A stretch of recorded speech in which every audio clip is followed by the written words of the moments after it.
Liftoff will start in T-minus 10 seconds.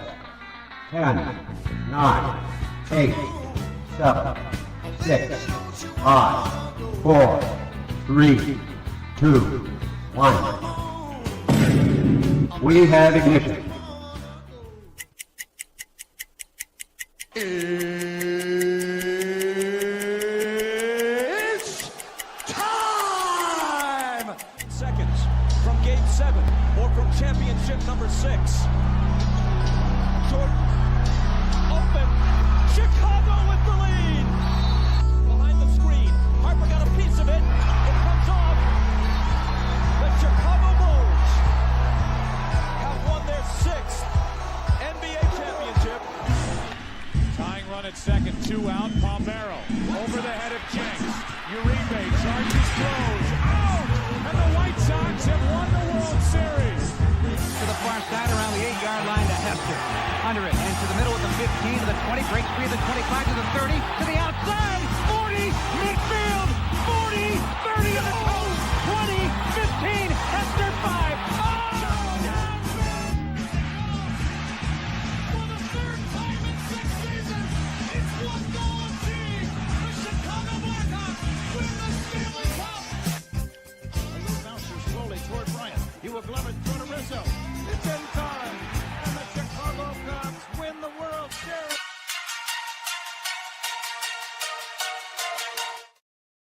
What up, what up, what up? Welcome to ShawnSierraSports on Sports Zone Chicago. I'm your boy, the SuperBack, Shawn Sierra. Thanks for tuning in. If you're watching us on Facebook Live, well, then I guess you found us on Facebook. And if you're not following us on Facebook, what? What? Come on, go to Facebook, type in Sports Zone Chicago, click the like button, and now you're following Sports Zone Chicago. Simple. But wait, there's more. Go to our YouTube page if you're on our YouTube channel. Excellent. And if you're not subscribed to our YouTube channel, for real, for real. Come on, guys. Go to YouTube, type in Sports Zone Chicago, click the subscribe button. But also click the notification button. That's the little bell next to it, and that'll let you know anytime a show from Sports Zone Live. Get it? Got it? Good. You can also tweet the show. Tweet us at Sports Zone Shy. That's CHI at Sports Zone Shy. Now, if you want to follow me, just me personally online. Want to know what I did? Let me tell you what I did. I made it nice and easy for you folks. Nice and easy. One handle for Facebook, Twitter, Instagram, Snapchat, and TikTok. All one handle at the Shawn Sierra. Listen, I got a great show, but I need you to get it interactive. So whatever platform you're watching us on, whether it's Facebook or YouTube, leave a question or comment on that platform. It'll come up here in the thread. We'll put it up on the screen. We'll incorporate it into the show. And that, my peoples, is what makes this the best morning Chicago sports talk show around. And that's you. So bring them all, baby. Questions, comments, smart-ass remarks, because ain't nobody scared over here. And like The Rock said, baby, don't sing it. Just bring it. Man, I got to check this chat out because this chat is jumping. That's what I'm talking about. The Vet League checking in early. It's a Happy House Music Monday. Happy House Music. Bears win Monday, y'all. Good morning, Levette. Thank you for tuning in. My man Armando Emeterio Lara Jr. is in the house. It is Victory Chain Monday. You see it, baby. I got the Victory Chain. I got my Bears Victory Monday t-shirt on. It's what I'm talking about, baby. It's what I'm talking about. Mr. Shode, he says happy Victory Chain Monday. Man, we are rocking the Victory Chain today. My man Cornelius Squalls checking in. What up, what up, what up? Shawn and Sports Zone. Yes, sir. It's another Victory Monday. Let's go. That's what we're talking about, Cornelius. Yes. Junior, Russell Wilson is bad. Yeah, he is. He's bad. Mr. Southside himself, Michelle Walls. What up on a Victory Monday? Bear down, FGB. Michelle, what's up, baby? Thank you for tuning in, sir. I appreciate it. Let's see. Yes, Mr. Shode is in the house. He said, I'm in a meeting all morning again, but I will have you on and muted. Bear down. 6-3 FGB. What? FGB. What? FGB. What? Oh. That's what I'm talking about. Black Diamond checking in. Goes top of the morning again. Caleb is him. Caleb's head. He is doing work. He is doing work. Mr. Michelle says shoveling snow is no fun at all. Yeah, you think?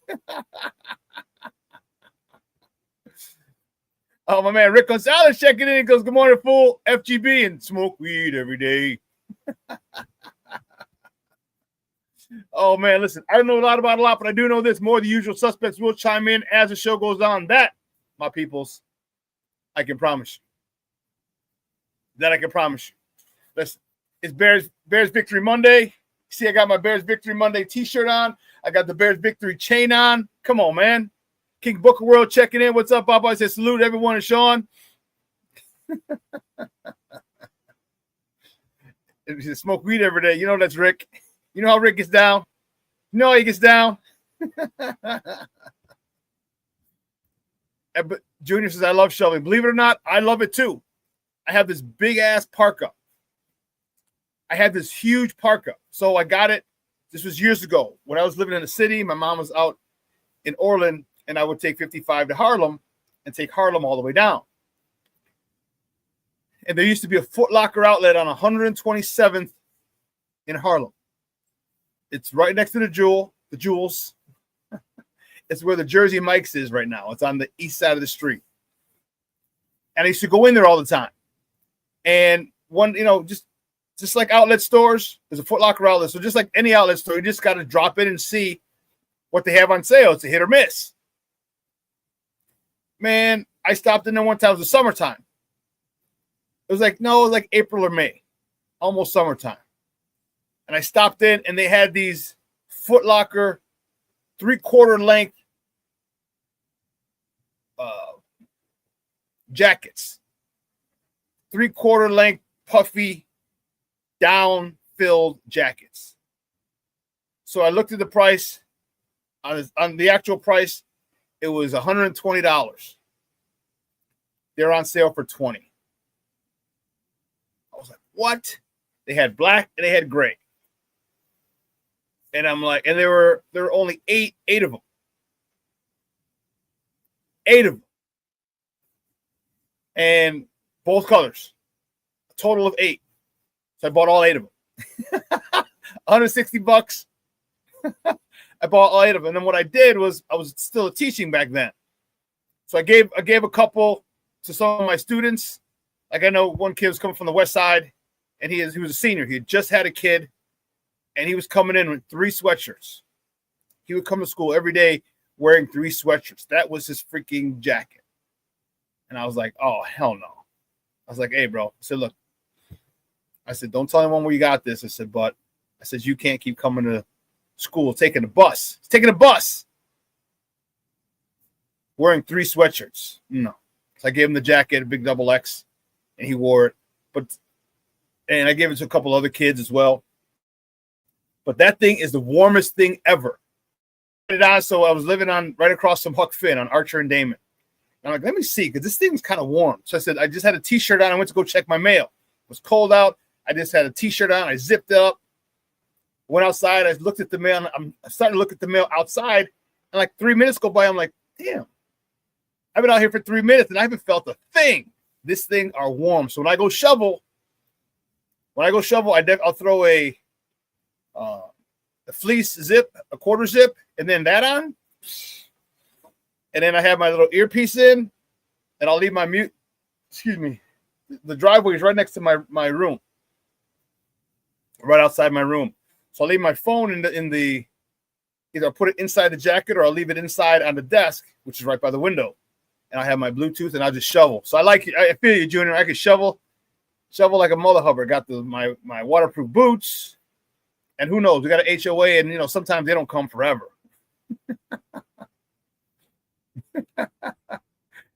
Rick's like, shut up! You did not live there. I was off 37th and Homing by Huck Finn. FGB. I did, bro. I did. That was about 2005.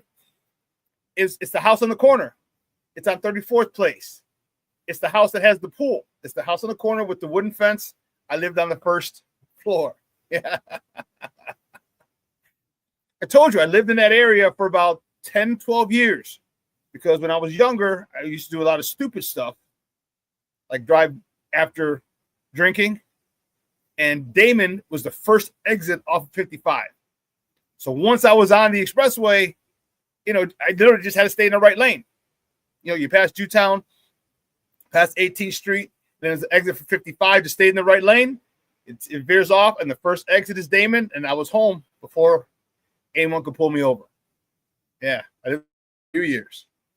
I said it's got to be 05, 06 because I remember I had a pool. I opened up the pool, and the owner's like, "Yeah, you can open it up, but I'm not paying for it." I was like, "Well, fuck, I'll do it." So yeah, bro, I live right there on the corner. That's crazy. That's crazy. Minister Charles Johnson in the house. Good morning, Bye-bye. He says, "Good morning, SuperBack." Black Diamond says, "No shit, I walk past there all the time." Yep. I lived over there in Bridgeport for a long, long time. McKinley Park, Bridgeport, depending on how far where you live. That's McKinley Park. I lived further up on Archer, right across from the hot dog stand, and it was in Bridgeport, just east of Ashland. But I lived over that neighborhood for a long time. But yeah. That's crazy, man. That is nuts. Anyway, we got a great show for you at 10 o'clock. My man Ken Davis, man's in them. Ken Davis is going to join us again. We got all things Bears to talk about. I am fired up about the win. Okay, and here's the thing that bugs me. Everybody always has to put a qualifier on it, though. Well, if Jackson Dart didn't get hurt, be careful now because now the schedule gets tough. And all this.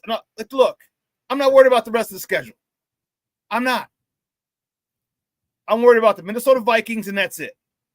You can sit there and you can worry about the Vikings and the Steelers and the Eagles and Green Bay twice and the Browns and the lot. You can worry about all that if you want. I don't.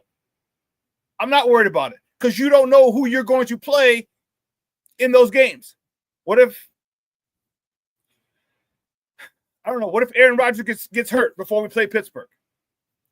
What if Jalen Hurts or Saquon Barkley are down? They're off for a week. Okay? And you know they're going to rest those guys. They're going to err on the side of caution for those guys. So I'm not worried about, the schedule. Everyone's like, the schedule gets tougher. You don't know what the schedule is. You don't. I'll tell you what, I'm not happy with the way we won, but I'm ecstatic that we won. All right? I'm not sitting here saying the Bears are going to win the Super Bowl because they beat the New York Giants coming from behind. No diddy. All right? I'm just worried about improving. And what have I told you guys week in and week out? Every game, Caleb gets better. Whether he has a good game, whether he has a great game, whether he has an average game, whether he has a mediocre game, all those things, all these experiences for Caleb help him get better. You ain't lying, Rick. You ain't lying. Olamide, a crap day. Rick says, please, no more of 14. It's Olamide. It's Ozzy. Olamide is Zacchaeus. He goes, and more LB3, please, FGB. Dude, I love me some LB3. No, that dude's got some dog in him. Him and DJ are the only receivers that I think have that dog in them. He's got that dog in him. And get that young man the rock. Please, get him the rock. So, tell him, King Booker World says the Bears haven't had their best defensive player all season. I ain't trying to hear shit. And I ain't mad at you. And neither should you. You know what I mean? No one cares. They're going to throw us a pity party. Well, Jalen Johnson's out. So, no one gives a damn. You play with who's ready. If your starters ain't ready, your backups better be prepared. Because I can guarantee you, coaches are going to be going after your backups. Black Diamond says, Rick and Shawn, LB3, Luther Burden III, my favorite rookie. Let me see.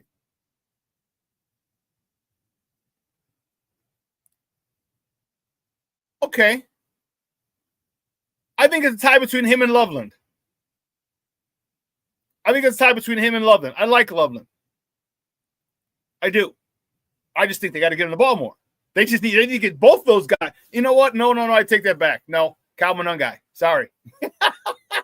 Sorry, Black Diamond. Kyle Monangai is my guy. I might even get his jersey. Quit playing. Quit playing with me. I might even get Kyle Monangai's jersey. Real talk. You know I love me my running backs. And after $176 last week, 80-something this week, come on, man. This kid is the real deal. Oh, man, Jason. What's up, Baba? Jason checking in from across the pond. Good morning, sir. Thank you for tuning in. He's at Green Bay's lost Kraft. Stuff happens. Just worry about the next one. That's it. That's all we can worry about. All I'm focused on is the Minnesota Vikings. Excuse me. So, yeah, a bunch of uncharacteristic drops from this team, King Booker World says. Yeah, I agree.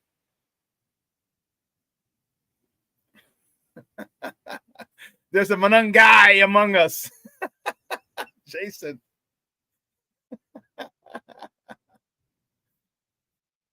Black Diamond said, I forgot Monang, my guy. Rick says, I'm down with LB3 too at Black Diamond, FGB. We got a night. I'll tell you what, for as much shit as I've given Ryan Poles, this rookie class is good. They're all contributing. I shouldn't say all. A good number of them are contributing. All right? Luther Burden, the third, when he gets the rock. Kyle Monangai, okay? Colston Loveland. Audrey Trapillo just hasn't been able to get in the mix. Okay? King Booker World says, Monster Monangai be dragon mugs. Kyle Monangai is a dog. Yes, he's a dog, Rick. Black Diamond says, yes, he is. Yes, he is, because he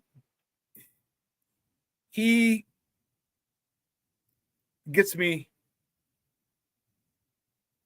hope that the soft of football players is not gone. And a lot of it doesn't have to do with the actual players. All right, it's the rules. Okay? It's the rules that have made this game soft. And I understand that your claim is you want to protect the players. The safety of the players is your number one priority. I get it. But man, this is football. And sometimes people need to get knocked out. The penalty. Who was the DB yesterday? Was it right when they got a hit to the head?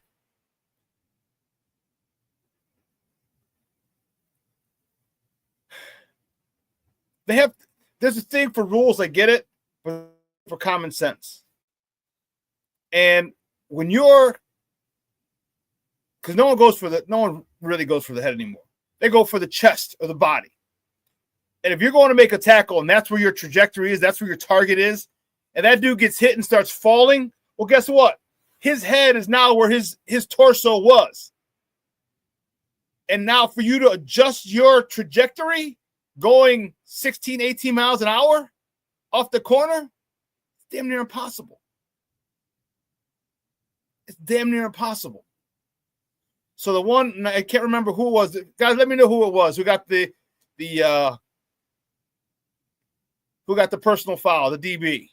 Right, Junior, right. And then Caleb gets kneed in the back of the head and no call. And you know it was messed up because the dude hit him and he threw his hands up. No, I didn't do it. Sewell, yes, Jason, thank you. Sewell, who had a really good game. Yep. Rick. Caleb got hit with the Ric Flair knee and no call on the FGV. Man. And that's why he was mad. He's like, dude, he goes, I'm sliding. But then again, that's on you, Caleb. You can't keep that baseball slide. You got to slide prone. You got to go all the way down. Right, Cornelius? Yeah. Again, Caleb got hit in the head after he gave himself up and didn't get the call. I agree. There has to be penalties or consequences for these officials who are doing this dumb shit, who are blowing these calls. If you want player safety and protect the players, then protect the players. Not pick and choose who you want protected. And why wouldn't you want Caleb protected? He's the first overall pick. Why wouldn't you want him to do well to show off your league and the talents talents in your league. It doesn't make any sense to me. But I was madder than a mug yesterday when he got hit. Because that's how you get concussions that way, big time. A knee to the head.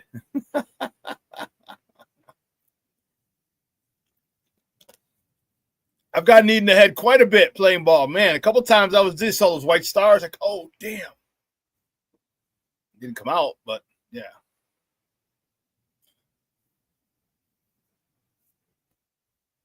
Yeah, Rick. He says Justin Fields had the same damn issue as Caleb. He never gets that call, FGB. Yeah.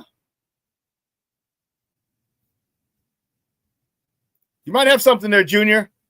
Junior says Fields. Now Caleb, the refs have it out for the Bears QB.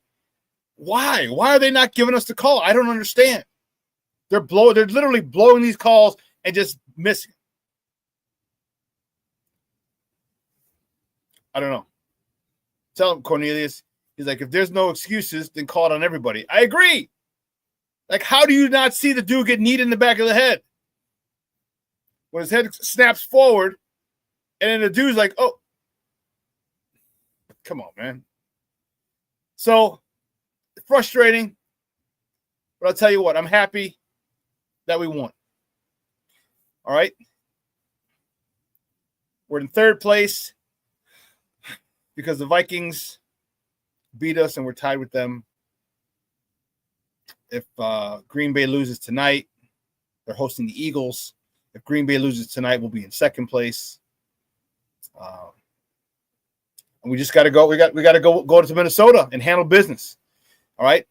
I was not happy with the way that the game started. I was not happy with the intensity or the lack thereof from this team. I was with the lack of focus from this team. I was not happy. This team came in unmotivated, which boggles my mind.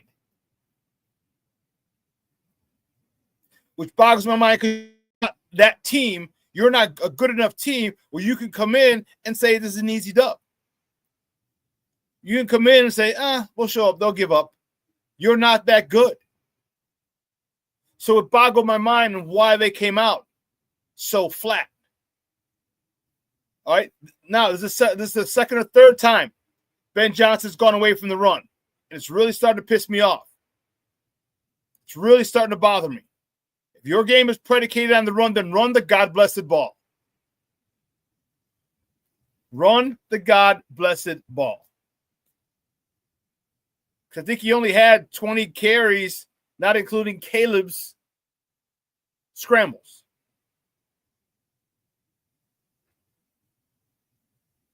Let me get it for sure. I don't want to misspeak. Box score. Bears. 28 carries. DeAndre Swift had 13. Kyle Monangai had 7. So 20 carries. Caleb Williams had 8. Only 20 carries from your running backs? Man, it should have been no less than 30. What have I told you in every game saying, tell the offensive line, we're running the ball 30 times. You watch how happy them big boys get. You watch how happy them running backs get. We're running the ball 30 times today. Minimum.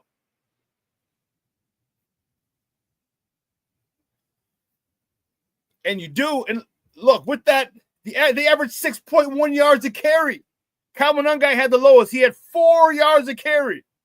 I don't know if you're good in math. You went to public school. But 4 times 3 is 12. So you give it to him 3 times in a row, that's 12 yards. That's a first down. DeAndre Swift, 6.2. Caleb, 7.9, 8. So Ben Johnson's got to do a better job of play calling. This is the second time I remember, and it could be more, but this is the second time I specifically remember his play calling being crap. So who checks Ben Johnson? That's the question. Who on that coaching staff checks Ben Johnson? Because Ben Johnson can go up to Dennis Allen and say, I need more blitzes. He can go up to Steve Hightower and say, I want this guy off. I want that guy off. But who checks Ben Johnson?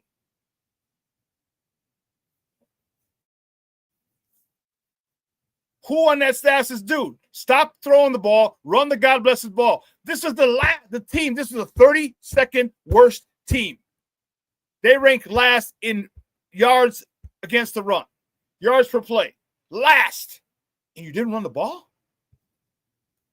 And you didn't shove it down their throats? I mean, granted, we had 171 yards. 63 was Caleb.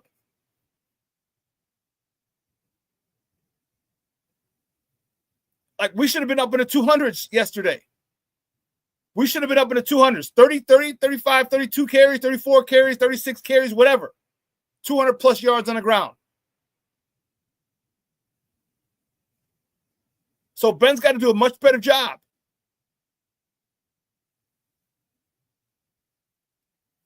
Black Diamond getting crazy over here because I'm at 275.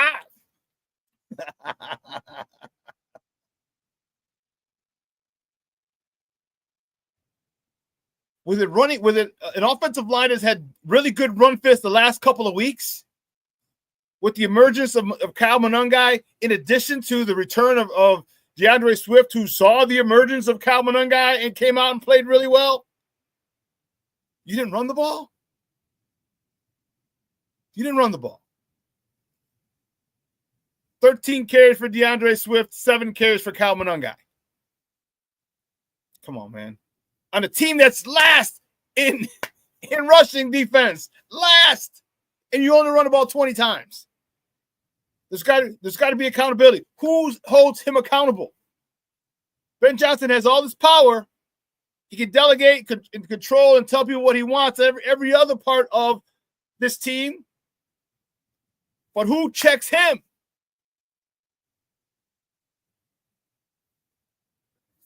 Therein lies the problem. Is it Ryan Poles? Do you want your GM telling your head coach? And I don't even know if Ryan Poles has more power than Ben Johnson. I don't know if Ryan Poles knows he has more power than Ben Johnson at this stage of the game.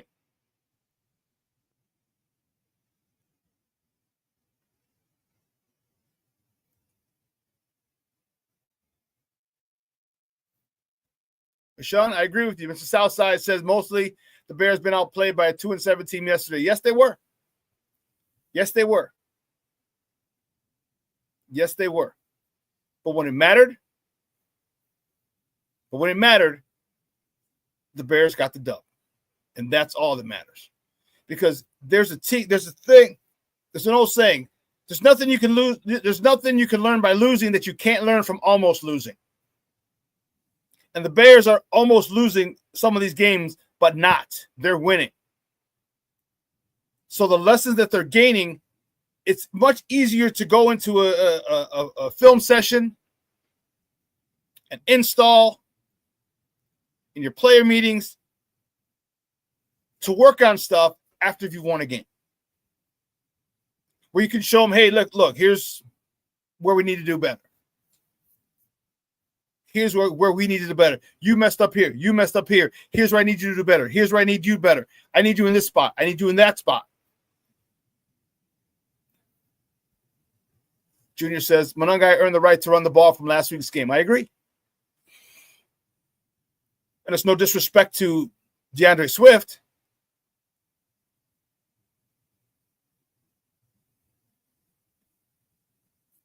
But Kyle Monangai earned that right.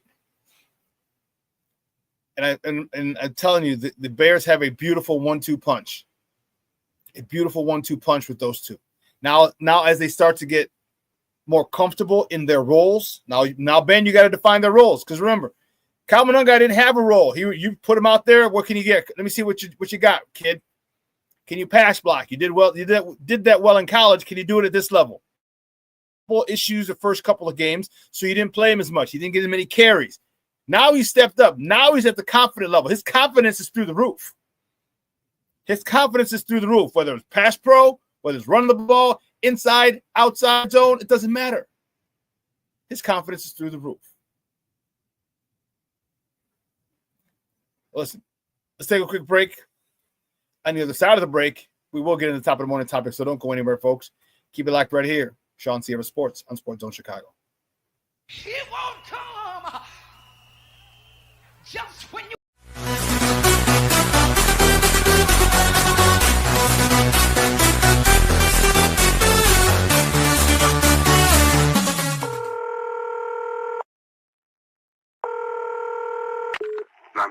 Operator 901, where's the emergency? 127 Brymere. Okay, what's going on there? I'd like to order a pizza for delivery. Ma'am, you've reached 911. This is an emergency line. Large with half pepperoni, half mushroom. You know you've called 911. This is an emergency Do you line. know how long it'll be? Okay, ma'am, is everything okay over there? Do you have an emergency or not? Yes. And you're unable to talk because... Right. Is there someone in the room with you? Just say yes or no. Yes. Okay, it looks like I have an officer about a mile from your location. Are there any weapons in your house? No. Can you stay on the phone with me? No. See you soon. Thank you.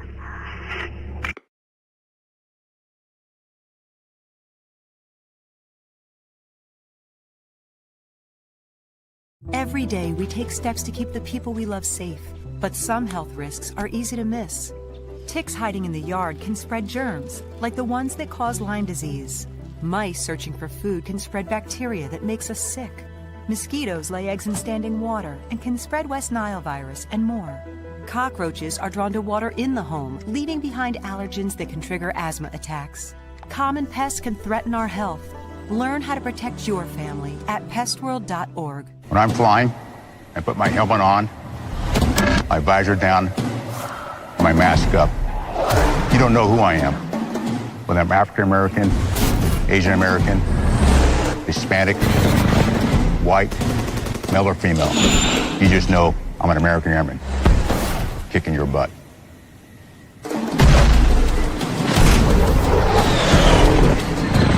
I'm General C.Q. Brown Jr. Come join us. No, I don't know though. I'm scared. I mean, you're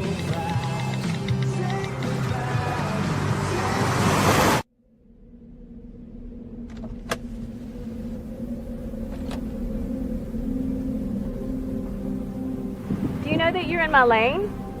No, not at all. Are you not paying attention? Are you texting? I was just checking in with my mom. I was telling her that I thought we'd be home by 6. It's okay. There's enough time. Just pay attention. I'm not even halfway through my text. There's no way. I'm not even going to look up. My babies are in the car. You have to pay attention. It's just supposed to be a quick text. I'm so sorry.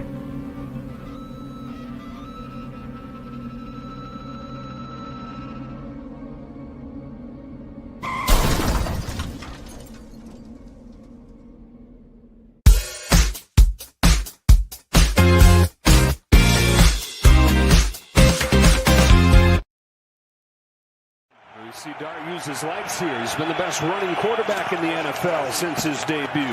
Short roll. Tries to run, but nowhere to go. He got swallowed up. Gervondextersr there to finish him off. Both teams turn it over on downs on their first drive. The Bears will have it again. Just gets a little lost in space. Komet, the tight end in there as a fullback to lead the way from a Manungai who's got a seam, and he's got a touchdown. Kyle Manungai carrying the momentum from Cincy back in front of his home fans. Now, partner, you called Cole Komet at fullback. Wait till you see this block on Drew Phillips. Wow, so they're in 11 personnel, so that puts the nickel now in the box. They struggle defending the downfield pass. They got to open it up on these early downs. Oh, baby, a blitzing C.J. Gardner-Johnson making an instant impact. Welcome back to ShawnSierraSports on Sports Zone Chicago. Those comes courtesy of Fox 32. Those were the boys yesterday at the lakefront. On the lakefront, baby. And that play, let me show you something. First of all, Cole Komet destroyed that nickel. Destroyed him. Unfair advantage. And you know what? I don't give a damn. I don't give a damn. That's what you do. You create mismatches. You got a 250, 260-pound guy against a 195-pound, 200-pound DB. Come on, man. Destroyed him. And I got fired up over it, dude. Holy cow. Oh, damn.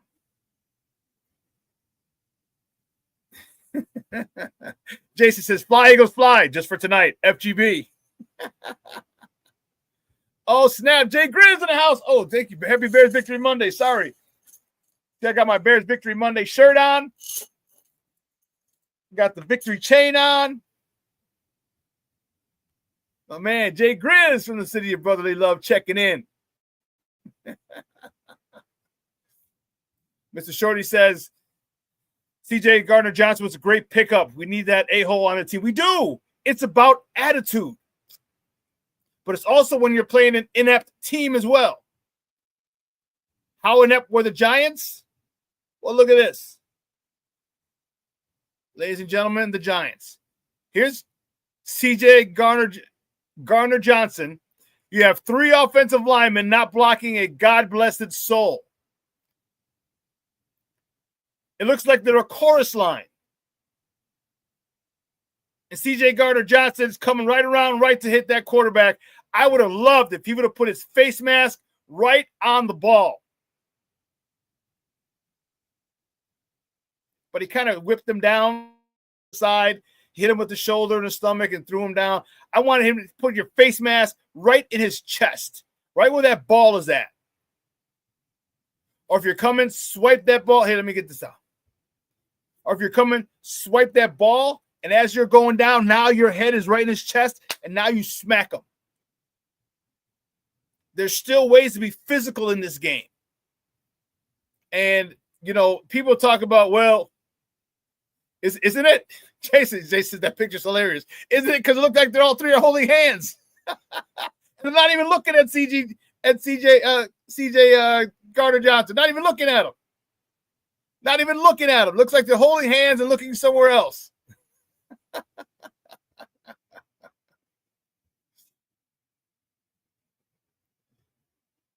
Yes, Jason, just like Bayer did Malik Willis last year, FGB. Yes, that hit was, you heard it. Hit him right in the chest. Boom, balls out. That's what I'm talking about. See, that's the type of stuff that gets me fired up. Gets me fired up because I love good, solid, hard-hitting football. Hard-hitting football. I love it. All right? I love it because that's the ultimate equalizer. Your physicality can sway the game one way or another. Your physicality. Because you might not be the most talented team on the field that day, but if you're the most physical, you just leveled the playing field. Actually, you tilted it in your advantage. You tilted it to your advantage.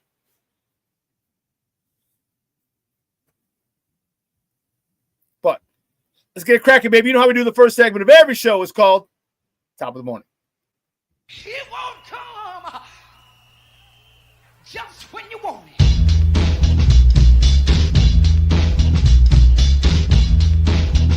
Top of the morning to you. Top of the morning to you. Let's go first top of the morning topic. I'm not even going to play. You know exactly where the hell we are going. First top of the morning topic, the Bears, baby.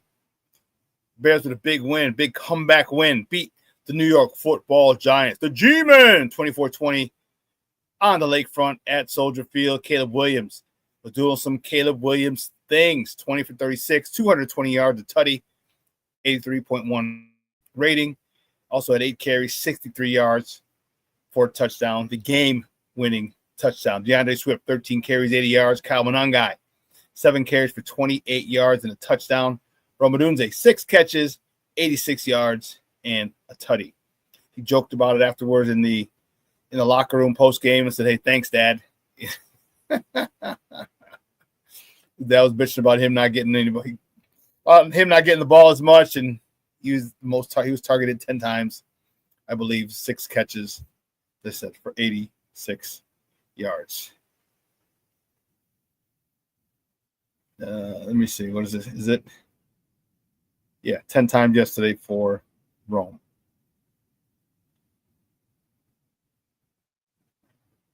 Colston Loveland, 4 catches. He was targeted 4 times, caught 4 catches, caught all 4, 55 yards. Luther Burden, 3 catches for 51 yards. That's what we're talking about. Olamide Zacchaeus, 1 for 5. He was targeted 4 times, dropped the touchdown pass. Luckily, Monangai scored a couple plays later, but still, you don't want that nonsense to keep happening. DJ Moore targeted 4 times, no catches. But all in all, it was a phenomenal win. I'll take it.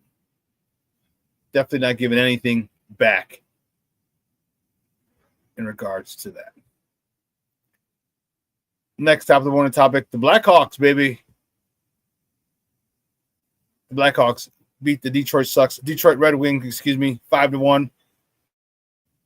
Arvid Soderblom, he stopped 45 of 46 shots. Connor Bedard lit the lamp for the 9th time. Teuvo Teravainen, the KG veteran, the lamp for the 3rd time this season. Tyler Bertucci, 9th time, lighting the lamp. And Burakovsky, his 7th time, and more lit the lamp for the 1st time this season.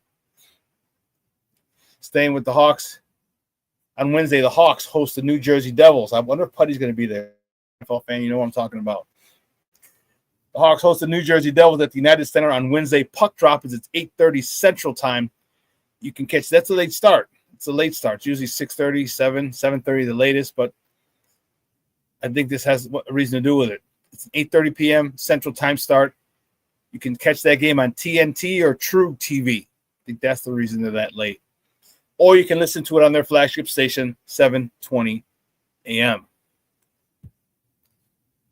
Next top of the morning topic, the Bulls. Only the Bulls. Only the Bulls. The Bulls host San Antonio Spurs tonight at the United Center. Wemby is in town. Tip-off is at 7 p.m. Central. You can catch that game on Chicago Sports Network or listen to it on their flagship station, 6:70 a.m. Listen, tickets are going through the roof. My guy, just this morning, my guy had 2 tickets. They might be sold already. He had 2 tickets in a 200 level for $200. So $100 a ticket.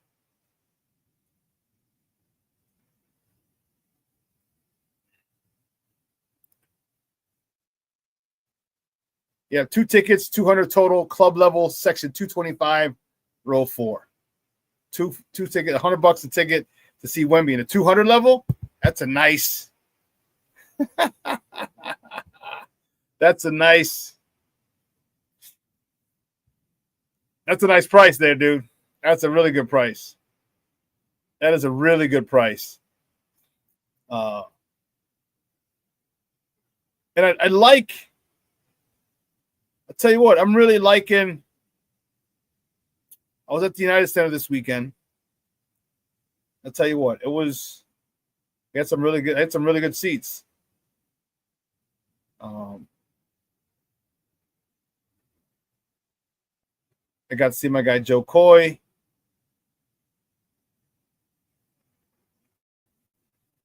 I'll show you. Man, great seats. And so I looked at the seats for today. The seat that I sat in for the Joe Coy concert, I looked today to see what the prices were. $600. Let me double check. Because I don't want to lie to you people. $600.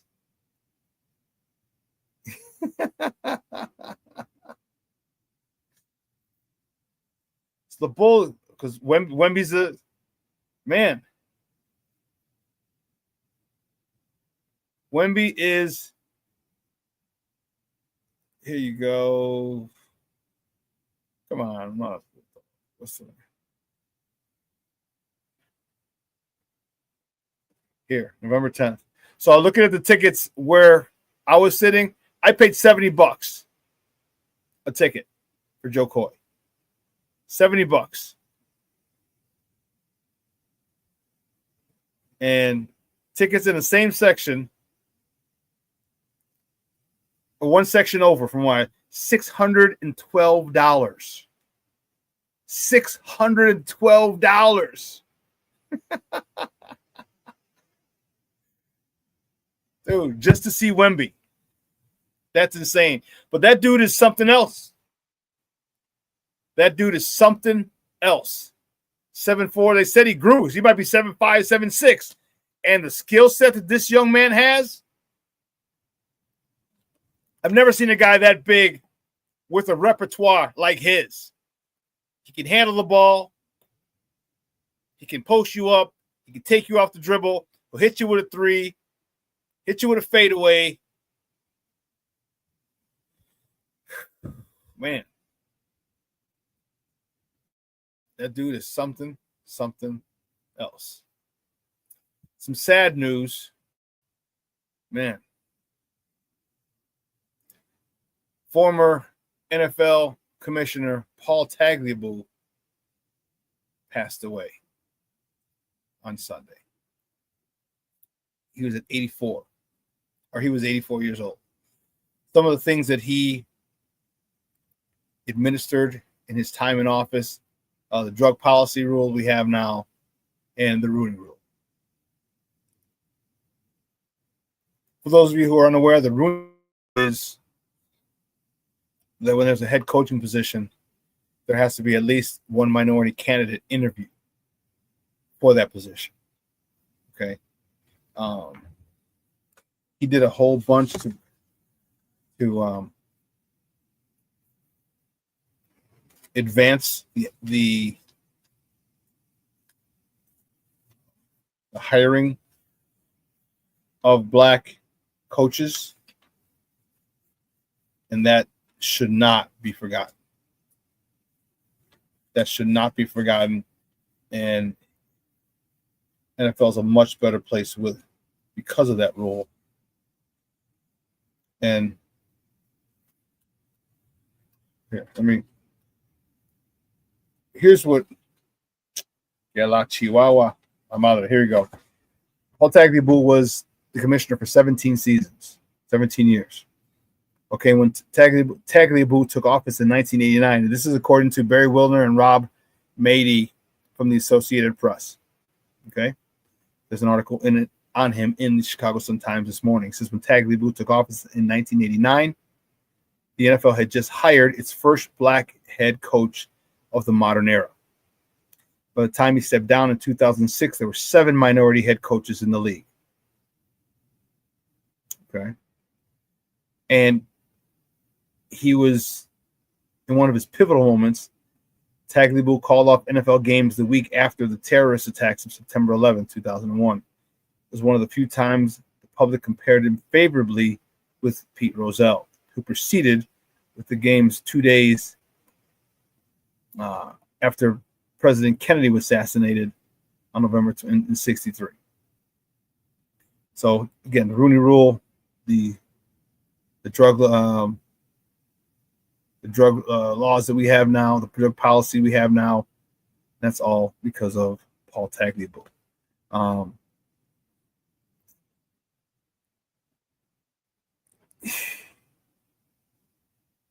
It was his biggest thing was he took criticism for not taking stronger actions on concussions, and he died from heart failure. All right. And Tagliabue, he had Parkinson's disease. Was elected to the Pro Football Hall of Fame as a part of a special centennial class in 2020. But yeah, he had Parkinson's disease. Rest in peace. Thank you for a lot that you did for this phenomenal game. Another sad moment, the next top of the morning topic, Lenny Wilkens. All right, Hall of Fame player and coach. Named one of the NBA's 75 greatest players and 15 greatest coaches, died Sunday. He was 88. And according to Tim Booth and Andrew Destin from the Associated Press, the cause of death was not immediately released. All right, he was a point guard. All right, he coached. He went from point guard to evolving into one of the greatest coaches ever. He coached 2,487 games in the NBA, which is still a record. So he was a 3-time Hall of Fame inductee. And you're asking, well, how the hell do you get inducted 3 times? He got inducted he became a Hall of Famer as a player, as a coach, and again as part of the 1992 Olympic team, the Dream Team, in which he was an assistant. And then he coached the Americans to the gold in 96, 4 years later. He was a 9-time All-Star, first person to reach 1,000 wins as an NBA coach, the second person to be inducted into the Basketball Hall of Fame as a player and coach. All right, he coached the Seattle Supersonics to the NBA title in '79 with Jack Sikma, if I'm not mistaken.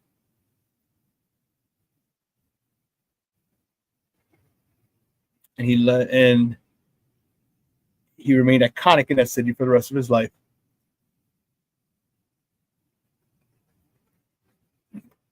Hall of Famer Lenny Wilkens, gone at the age of 88. Oof. What about this? This next top of the morning topic. Oh, still we didn't get it. Son of a biscuit. This is crazy. This is crazy. Cleveland Guardians pitchers Emmanuel Clase and Luis Ortiz are indicted on charges of taking bribes from sports bettors. Dude, this is crazy. Crazy. Doesn't even to deal with this. To start to describe this. Crazy, crazy, crazy.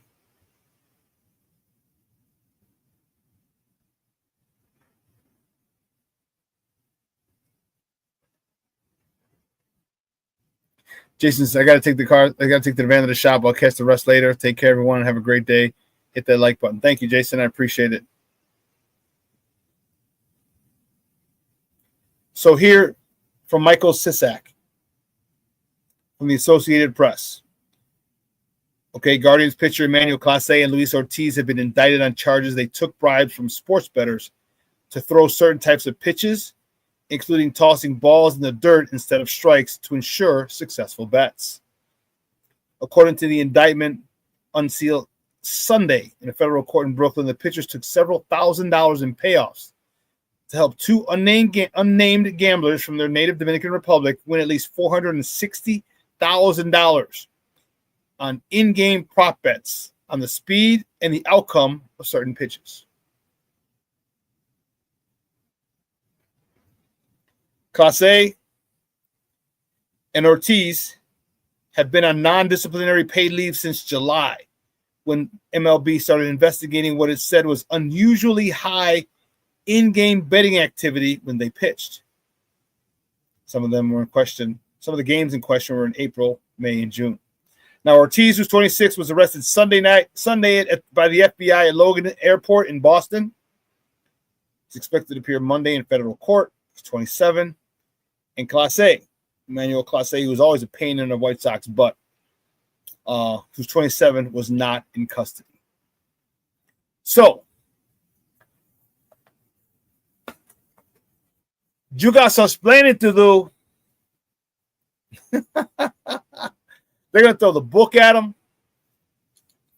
If I were Clase, I'd be on a tugboat or I'd have someone drive me down to South Florida, pay a dude, a tugboat, go down to the Dominican Republic, go somewhere. Canary Islands where they don't have extradition. Because you're going to be in there. You're going to be in jail for a long, long time, man. Long time. You'll probably die in jail. You'll probably be 85, 90 when it's all said and done. Crazy. Crazy, crazy, crazy. My question is this. Is like, you don't have enough money?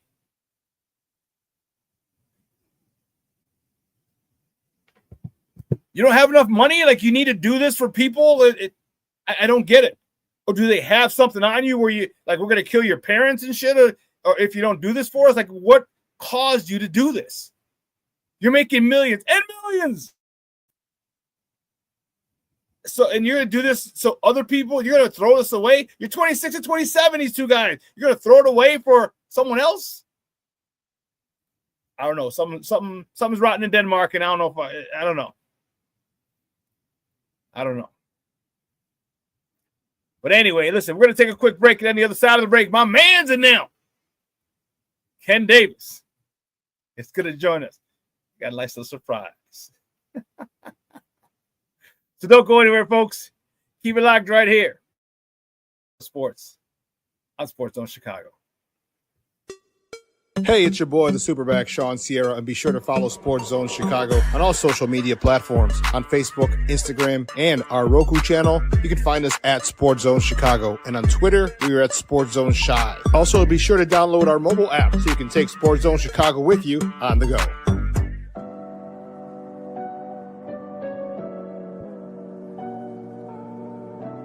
How do you take care of your mind health?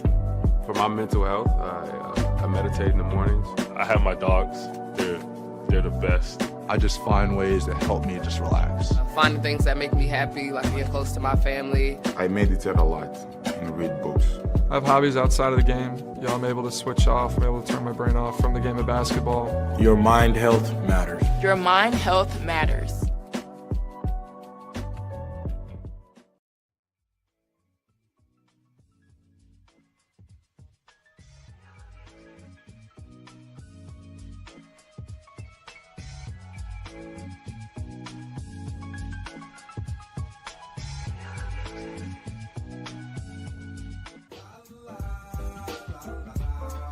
It's a romance sport. What? It's a romance sport like that. Your Marine Corps' way of life is to defend the American way of life.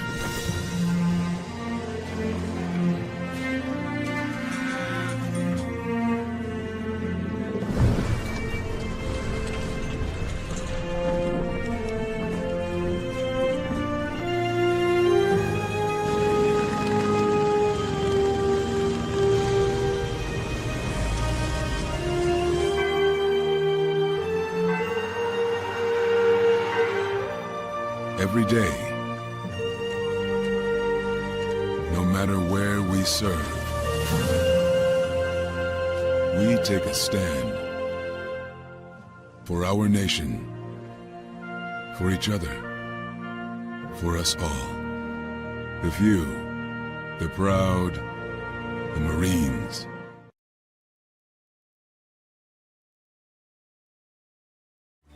Every body in a work zone is someone's somebody. This is my mom. She works for KDOT. This is my dad. This is my mom. This is my daddy. This is my sister. This is my daddy. This is my son, Scott. He was killed while working in a highway work zone. When you drive through a work zone, drive like a life depends on it. Because it does.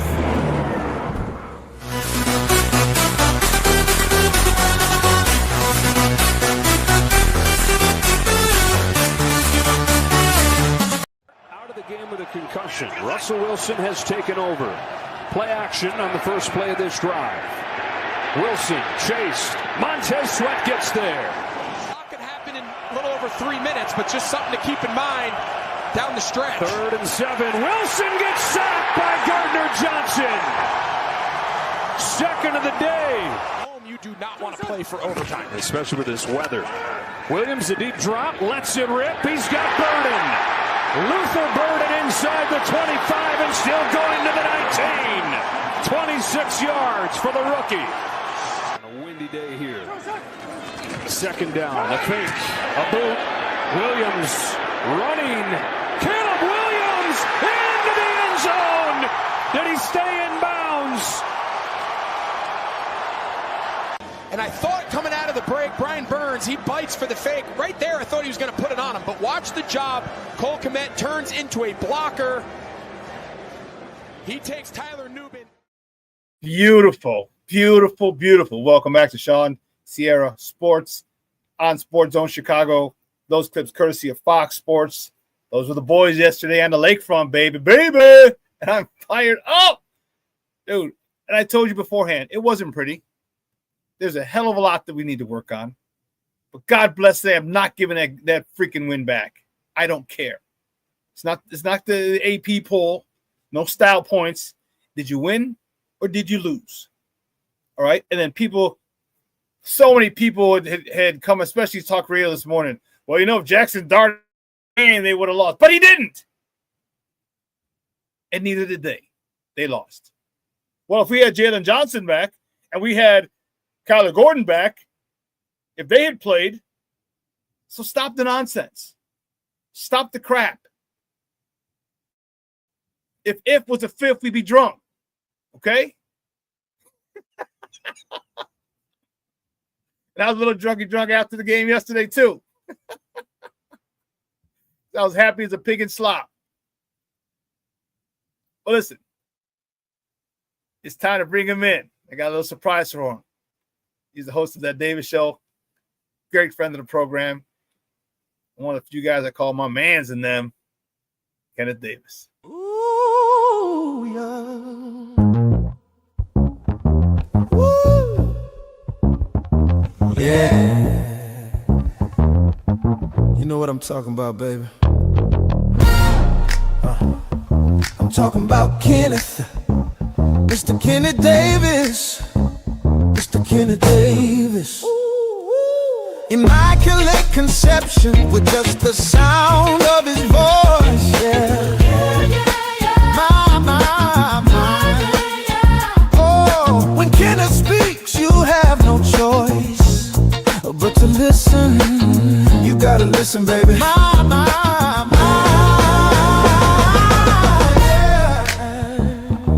Oh, yeah. Mr. Kenneth Davis. Mr. Kenneth Davis. Ooh, yeah, baby. I think I just got pregnant. My man today, get it. Shout out Shorty and them on that one. Yeah, Shorty said that to me. He's like, you want to play it? You could. I'm like, after I watched it, I'm like, hell yeah. Yeah, that was great work, man. Shout them out, man. I had a good time with those guys last month. Oh man, good to see you, man. How you doing? I'm doing good, man. Look, my heart is stressed. Like, it's funny. I was talking. Me and Alex are doing a pod now, so make sure you check out the Windy City podcast for Bear stuff. And I was saying, like, in media, you try to come up with content, you just don't want to go to the low-hanging fruit. And, you know, a lot of these last few years, by October, we was talking draft. And it's like, damn, we talking draft already, dog. We got 2 more months, right? And now, man, it's like stress. And I mean, they winning, so I can't be upset with it. But man, the lows and the highs, Shawn, vacillate so much. Yeah. But they're winning in the fourth quarter, something people have complained about for years. I mean, the scream that I had me and my son with that last run TD that Caleb had. I mean, man, this has been a fun season when you're talking about hopefully development, and that's what I think. I think they hit on the coach. I think you see, you know, they got issues they gotta fix. If Jackson Dart did continue to play, they would have won. But I mean, the only reason bringing that up is, damn, how long are you going to let mobile quarterbacks exploit you? I thought the Ty Huntley situation would key in on, yo, we better look out for this. And also, I'm poking at you, but the moxie of that young cat, and it's like, I'm like, all right, but let's see if you could do some of that against us. And it's like, okay, you can definitely do some of that here. But yeah, man, this has been fun to see what the Bears have been going through, to go through this streak of victories and snatch victory out into the jaws of death so many times. It's been elating, man. It's been a good time, man. What's been going on with you? Same thing, man. You know, I'm really excited about the win. Said this was a stretch where they could have gone 5-0. All right, they ended up going 4-1. Cool. I'm cool with it. You know, I would say if they went 5-0, they'd be 7-2. All right, they're 6-3. I'm good with that. We're not winning the Super Bowl this year. All right. Every single win we have, I embrace it, because every single thing, every single win, every single game Caleb plays, whether he plays like crap, whether he plays like Superman, whether he plays average, whether he plays mediocre, that's all building him to be the quarterback we anticipated him to be when we drafted him number 1 overall. So I love it. We ain't trying to win the Super Bowl this year. Playoffs, cool. Get to the playoffs. I think we're right in the mix. All right, like you said, you talk at this time. You're talking draft. Now you're talking about, damn, we might be able to jockey for position we might even get the division if some things fall our way. You know what I mean? But most likely playoffs. You know, right. And when the last time we this had season in the playoffs, you know what I'm saying? With the ability to actually pull games out. Like, yes, it wouldn't be a shock. Like, I mean, going up against a team that on paper and with experience is viewed better than the Bears, it wouldn't be a total shock to see the Bears come back and win in the fourth quarter because we've seen it so many times. I want to quickly shout out everybody in the chat, my guy Wall, Shorty, Mondo, Cornelius. It wouldn't shock you. And I like what you said as far as like with Caleb. One, I was thinking yesterday, man, like, and I've held off on saying this for now a season in 9 games or 9 weeks of football, right? I may have never seen someone that's so difficult to sack in my life than this young person. And I thought in my head, I was like, who could you put up there?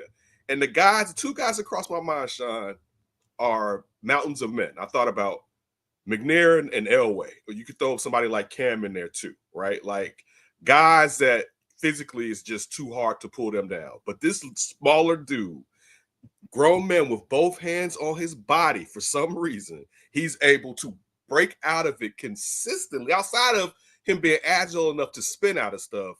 That trait is ridiculous. Like that, it's to the point now you expect him to break out of it. So many times Caleb should have been sacked this year that he wasn't sacked. Now, some of it is definitely still he's holding on to that damn ball. Get the damn ball out sometimes. All right. Get the damn playing structure. Throw the damn ball.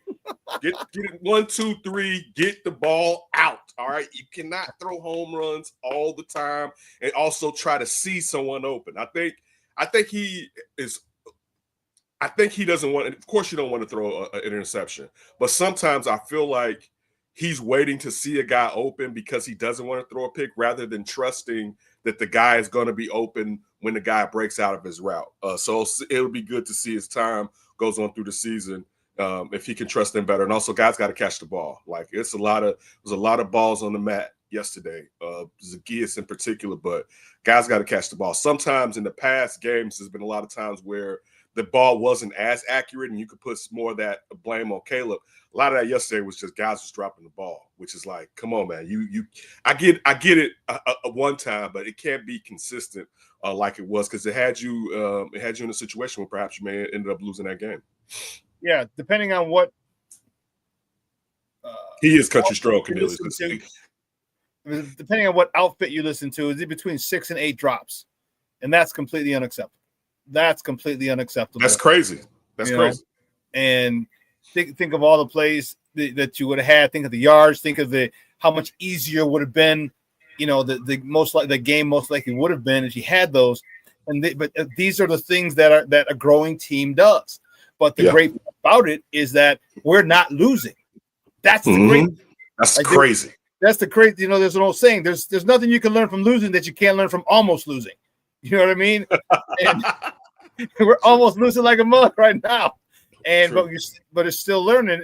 And as I said, all these things go into the blender, and come next year, you see a much more mature, a much more calm. Not just Caleb, because Caleb's going to be a lot more, but you're going to see everyone else because they feel like, okay, we have this ability, and not that they're going to choose to do that, but if we do get in a situation where we're down, they're calm, cool, and collected. Like, all right, we got to get to work. And that's the one thing. Like people talk about Caleb, the quarterback, being calm, cool, and collected.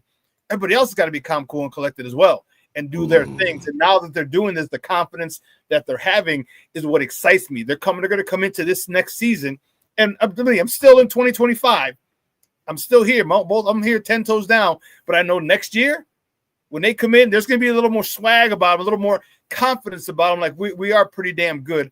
And that's what I really, really want to see. Yeah, I mean, everything you said, I double down on it. Also, it's the expectation that you can pull something off. Anytime that if you played in sports and you see insurmountable odds and you're like, man, we never can come back from this. Yeah. That starts to permeate throughout the team. But when you like, dude, you know what? We do this. Like, this is what we do. This is nothing for us to pull this out. Like, we still got a chance. That it just doesn't help you in the fourth quarter. It helps you in the quarters prior to that because if we got enough time on the clock and enough bites at the apple, we can pull this off. And I think I'm always going to judge hard because one, I was someone that wanted them to draft Caleb. So I'm not going to until I see where his ceiling stops. And it's like, okay, so he can't get past there. I'm still going to demand more. But I also appreciate the things that he does special. Like the way, like, I mean, if I was saying this the other day, it would be crazy with the things that he has to grow out of if you threw in that he was turnover prone. You know what I'm like? Then it'd be like, damn, and Shuddy throws picks. Then you got a situation on your hand. Shuddy doesn't throw picks. He's mobile. He has a cannon on his arm. He has a propensity to win in close games and pull the team through in the fourth quarter. I mean, it's a lot of good. You can always, piece through it, but it's a lot of good looking at this Bears season. It's a lot of good looking at the fact that they didn't abandon the run, even if it wasn't one of those games where they ran ruckshot with the run. They still didn't abandon the run, and the commitment that Ben Johnson has to the run game, and he knows it. And I know I'm preaching to the choir, the importance of being consistent and marrying the run in the pass game. It's just, man, they got to do something with those down for linemen. You know what I'm saying? So I know we said we didn't want to look to the future, but something has to change where the only time you can generate pressure consistently is with blitzing. Even if you have a crafty blitzer in Dennis Allen, you're going to get burnt sooner or later like that. But all in all, it's been an entertaining season. I mean, stressful, but I mean stressful in the best way. Like, it's one thing to be stressed because you're passionate about something and they lose and it's sucking your Sundays away. It's another thing where like, damn, they gonna be able to pull this off. Here we go. Oh, snap! But it's every Sunday. Another round, everybody. Every Sunday, man. That's what makes it so crazy. And I mean, for us, this is something that we haven't seen in forever. Like not like this. Usually if the Bears are good, they beat the teams they're expected to beat, whatever. But not every fourth quarter, it's like, I got a trick for you. Let me pull this rabbit out of the hat. Like, that's the wildest part with all of this, man. Like, I have thoroughly enjoyed this season. It'll be interesting to see now as they start to take on stronger teams, what happens. I mean, look, right now, if they go 500, as you were talking about playoffs, they still in the thick of getting into the playoffs. You know what I'm saying? You've beaten the guys that you need to beat. You do need some victories within your division just to start to do that moving forward, like you talked about next season. You want to start to let the division, these guys in the division, these teams rather in the division, know we are here. It's no fluke. Even if, and I know we don't want moral victories, even if you at times you take an L, but you play them strong and you defend them stoutly. But man, it's been a crazy season, bro. Like that, it's been to go from losing the first two games, having like, man, the way the offense was stagnant in the Ravens game, and the damn the Bengals game, which is just like, what in the world took place?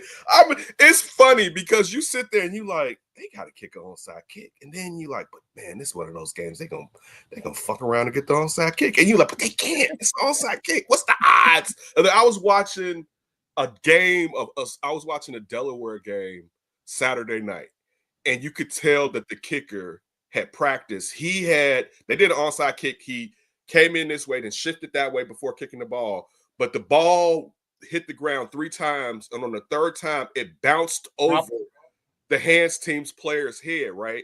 It's like, damn, Shawty really trained for that, right? So people train, but you're still not expecting. Also, that wasn't the situation. The Bears player kicked the damn ball. You know what I'm saying? Like that was like, that ball was short. You were straight. And again, I'm not even gonna blame Hardy or nothing. Stuff like that happens or whatever. You're not expecting your foot necessarily hit the ball or whatever. But to go from that and still, because at that point you're like, man, this is a wrap. Flacco just out here pulling this old man magic bullshit.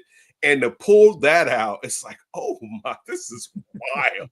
Right? Like this right here.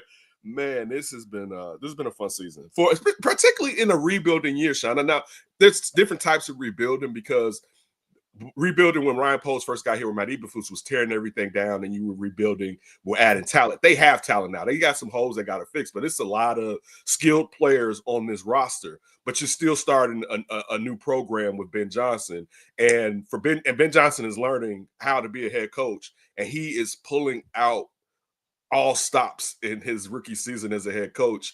And as Bears fans who usually don't have particularly offensive-minded coaches, having an offensive-minded coach being able to do this, it's great, man. We should enjoy it. Like sometimes, I'm always gonna keep it real. There's need for improvement, but they're ahead of schedule right now. They're ahead of schedule. Guys, we're joined by Ken Davis, Bears analyst and host of That Davis Show, talking Bears football here on ShawnSierraSports on Sports Zone Chicago. I thought he abandoned the run a little too early. I mean, they only ran 20 times. DeAndre Swift 13, Kyle Monangai 7, and then Caleb had 8. And most of his runs, they were just scrambles. So 28 times total. I wanted 30 between the two running backs. All right, this team was last in the NFL in rush yards. Why not just beat them? Why not do that? Take time off the clock. Keep Jackson Dart, who's a very mobile quarterback, off the field. I didn't like that he was going away from that, and that bugged me. It's the second time now that I can recall that he's gone away from the run. These guys are, Kyle Monangai coming off a high. DeAndre Swift got healthy real fast. All right, coming back this week, and why not use him? I think that he's got to do a better job. Because my question to you is this: who holds him accountable? Because he can yell at Dennis Allen. He can yell at nobody can hold him accountable. That's the whole thing. Like who can say, "Hey, run the damn ball"? But look, that's also part of the situation where you're the head person in charge. Like that happens with everyone, and he has to grow. I'll say this though, I feel like a lot of this had to do with the personnel they was going up against. Because if you look down that Giants D line, those names are ridiculous. They like those. Yeah, those are for rushing the passer, not for stopping the run.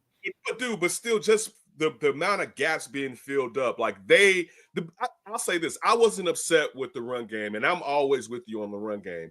I wasn't upset because when they needed it, they still went back to it. The opposing team was stopping the run, but they were still consistent enough to use it to get gains with what Swift did, particularly, and of course what Caleb did.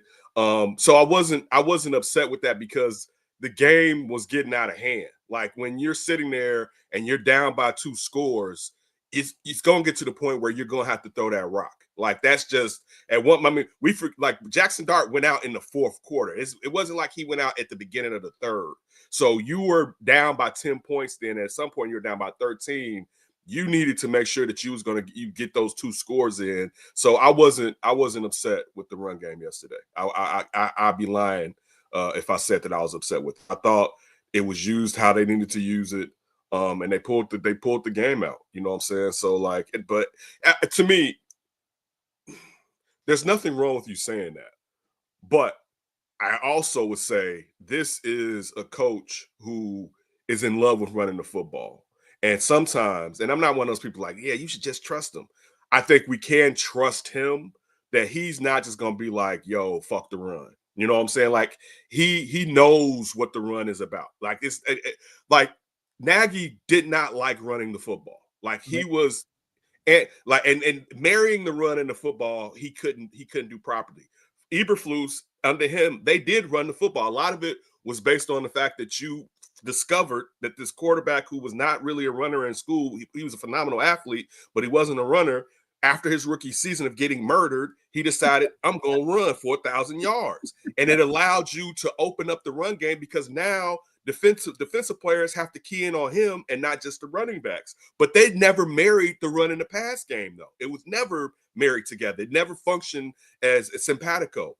You see what this guy does. And if Caleb can be more consistent after the first 15 plays through structure, when he does become more consistent, because I believe it will happen, it's going to be even better because we're going to get to the point where they will be playing ahead of people more consistently. Like they will. Once after the season or whatever, they fix the left tackle situation, because that's one thing I think in pass pro that they've been playing so well. And we know that Theo Benedict was thrown to the wolves basically. But there's a lot of heat that's coming off that left side right now. You know, a lot of those near sacks when there's not a blitz package being used against the Bears is coming off of that side. But like once they start playing ahead, man, I think we're gonna see both of them even married even better, man. But I wasn't at all yesterday upset with the run, the amount that they ran the football. Okay. Well, man, you're on opposite sides. I just wanted them to run through the game. When you got a team that's last in the NFL stopping them run, they wasn't playing, but they weren't playing. But okay, but this is the thing. With any given Sunday, they weren't playing like that yesterday. Also, now you have teams that know. Listen, one thing the Bears are going to do is run the rock well. All right, one of the better running teams within the league, right? So they're keying in on that. So even if you're saying like, yeah, they're bad against the run, they know if we got a chance today, we have to stop. That's one thing we have to stop is that, and we got guys who on paper are A+ pass rushers. So you got to give props to the opposing team too, because they do get paid. And they were playing the run well for a team that doesn't play the run well, with linebackers out. And this is again where my thing with Ben, like, okay, like this has to be, you got to go into it. Okay, what if my first thing doesn't work? What's plan B? Plan B is play action, and that's where Cole and Colston should have been getting a lot more targets, a lot more quick hits with the play action because they were concentrating on the run. They were coming down. But, man, they averaged – like I was looking at it, and, I mean, the averages weren't bad. And I'm like – and I get it. You don't get that every single time, but the averages weren't bad. So, DeAndre Swift, 6.2. Monongai, 7 for 28, so 4 yards a carry. So, they're still there. And I get it. Swift had a couple nice big runs, which inflated the average. Yeah, that blew his average up. Like it wasn't. It was more of, and that's the thing where I'm not upset about it because the commitment to a lot of teams in that situation abandoned it. The commitment of it got those long runs as the game went on. Like even you could think about the Giants. Think about how when Russell Wilson got into the game, all of a sudden their running backs was gashing the Bears for 10 yards to carry almost, right? I don't know. I'm sure partially it could have been we don't have to worry about Russ running the ball. So whatever the game plan was for Jackson Dart was still being implemented. But you saw how it flipped, and it's just one sticking to the run. They could have been a team that had abandoned the run. Like I just don't think it was as a big of an issue, particularly because it wasn't at some parts of the game. It wasn't a 3-point game. Like you were going to have to put the ball in the air. I also want to say this about play action. A lot of that stuff, though, when you're talking about play action, some of that is your quarterback is not getting the ball out. Like even on the last play, and again, I'm happy he ran that, but you had a receiver right there. You had a receiver open. Mm-hmm. He did the smarter thing because I probably getting into the tight end, it may not have been a touchdown. Right. But still, there are a lot of layups out there where because Caleb is looking for the home run and looking to throw someone open, he's just not going through the structural process. Like that is still an issue. Like they have been able to get over it with what he can do in the fourth quarter and what he can do in 2-minute drills. Like in 2-minute drills, who can stop him basically? You know what I'm saying? Like, you can't stop him basically in a 2-minute drill, but you do not play the entirety of the game inside of a 2-minute drill. And that's where his growth, once he starts to do that, everything is really going to start opening up a lot more. And then we'll start to see where we can, and with Dennis Allen and his blitz packages, if they're not the four down linemen aren't getting to there, it's going to make it a lot easier because you're going to eliminate the opposing team's run game because the Bears will be able to stack up more scores in the first 3 quarters so that then the opposing team will have to stop abandoning the run because it's 2 scores you got to get, and you're not just going to be able to do that by taking time off the clock running the ball. Yeah, I agree. I like what I'm really liking is this offensive line. I know Theo's having some issues, but they're playing well, Shawn. Offensive line is, you've seen Darnell Wright, and that's what happens. That's what happens when you compete. When you say you might lose your job, and they brought in, Ozzie Trapillo, like let's put him in left. Well, he can't play left, so he's got to play right. Well, shit, that's our second round pick. Like, where's he gonna go? Darnell felt the heat. He's like, hold on, player. I'm a first round pick. He's balling. Yeah, he is. He's balling. I will not. I can't take nothing away from that. Like he is. Dude, he almost took on DJ last week. Dude, yeah, he's playing at such a high level, dog. He is balling on a line with 3 other really good linemen. He's playing the best out of them, right? Like you got a Hall of Fame guard in Tooney out there, right? Yeah, and you are balling out at this moment, man. Like that growth right there. I hope this is who he is. You know what I'm saying? I hope like the fire you just to pillow, he will be. That's what I'm saying. I hope the fire doesn't dim or whatever, right? You know what I'm saying? Like Ozzy, they try to throw Ozzy back at left, and then Darnell's like, well, I can rest on my laurels a little bit. Like, I hope this is who he is, because I mean, talk about Joe Tooney, the fact that he's supposed to teach these guys how to be leaders, right? I don't know if that's what's necessarily happening, but through osmosis, when you are around good veterans like Darnell Wright is compared to what he was around in the past, it's going to help your game, because when they can teach you stuff, but also you're going to see what real nice vets do to be who they are and how that room is really supposed to operate, you know, and that to me, I think has helped benefit him outside of what you said, a fire lit under his ass. I mean, he's hurt, balling out. He's balling out, man. You can't take it away from him. And like the whole line is playing well. Like, I'm not mad at Theo because they put him in a hard situation. It's just, it is hurting them. But this is what happens when you have a player that wasn't drafted high. They gave him reps, you know, in this preseason. So it's not like Braxton just got hurt and he didn't practice at all there. They've given him reps, you know, through the preseason, but still there's limitations. And now you have to learn in the fire, and you're going against some of the best athletes on the planet that play on the edge, you know, like that. That to me, I was thinking this prior to the show, like about Jackson Dart, like Jackson Dart's moxie is crazy, and to be in New York, if he can continue to do this, he's going to be on everything, like in the nation, right? Like if he keeps this up, he's going to be such a huge star. But the problem is, dog, every guy that I mentioned, I talked about how they built like mountains, unlike Caleb, and we saw that sooner or later they got punch drunk, i.e. Cam Newton. Dog, you can't keep running that shorty like that. Like, I'm just saying, like, you sooner or later, like, it's gonna burn you in the butt, particularly because he is a good passer of the ball too. It'd be different if it was like he sucks at passing, so he has to run the ball. And I'm not saying take away what he does all the way, but some of them design runs you got to stick in your pocket. Some of that just got to be off of he's scrambling and he sees it's open and goes, but you cannot run that kid like a running back, because what happened yesterday is going to happen a lot more often. Also, what happened yesterday has a tendency to keep happening because he did get his bell rung. And, you know, once you get your bell rung, it's a lot easier to get that bad boy rung again. So, but again, the moxie is ridiculous. Like, it's like when him and Cam Scottaboo was together before Scottaboo got hurt, I was like, that's a frat party that's going.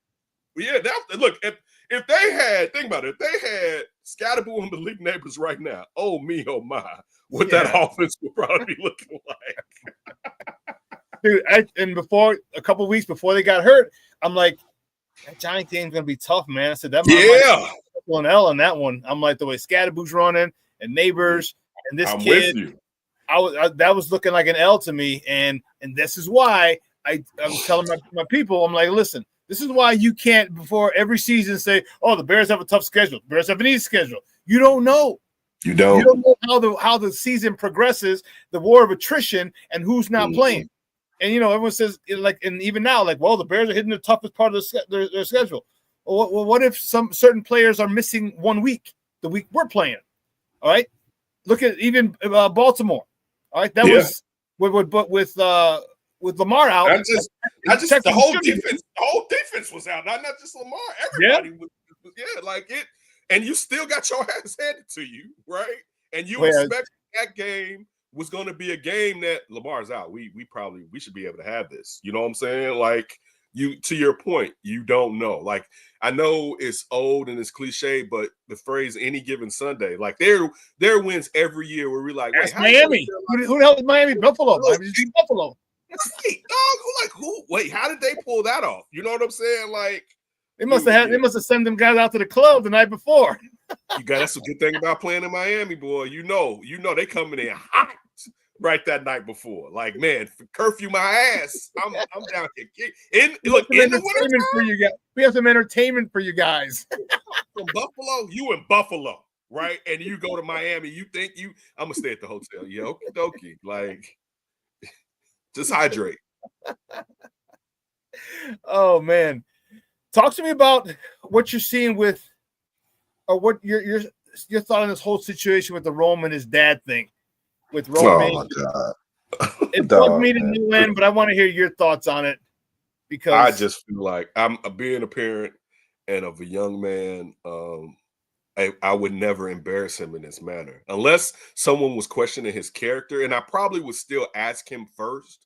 Hey, I'll warn him. Like, I'm getting to the point I'm gonna have to say something because I'm your dad. And if he was adamant, like, I don't want you to say nothing, I would probably lean in that way. But I don't like you're raising them to be a grown person for a reason. You know what I'm saying? That's still not to say you can't come down from Ohio as a parent and help them. But this is a grown man in a grown sport.